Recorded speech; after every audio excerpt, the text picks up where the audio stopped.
mammography is much more of an art than a science.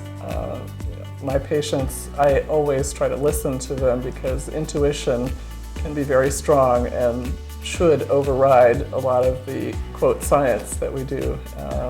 Many times a patient will just say, I just think there's something going on here, and we pursue it enough, and sure enough, they're often right, even though the mammogram was negative. It is a very humbling field to be in, breast imaging.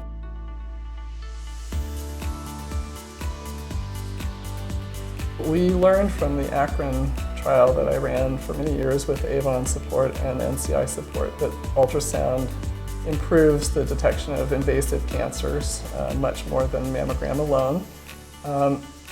Along the way, and during that same time period, the 3D mammogram became available, or tomosynthesis, and that is much easier to implement. It's almost flipping a switch on the mammogram machine. It takes a little longer to interpret, but it's easy to implement. The question remains, though, whether tomosynthesis is as good as ultrasound or not. It hasn't really been established, and so right now, one of the main goals of research that we're trying to get started on is to compare adding ultrasound versus adding tomosynthesis for screening the average risk woman with dense breasts.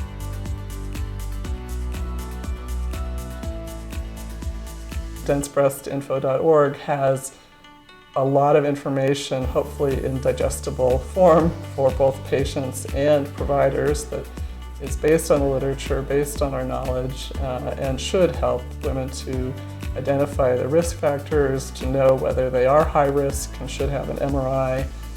If they're not high risk and they have dense breasts, then it provides the information they would need to choose to have an ultrasound or not. And I think that information should be easily accessible to everyone.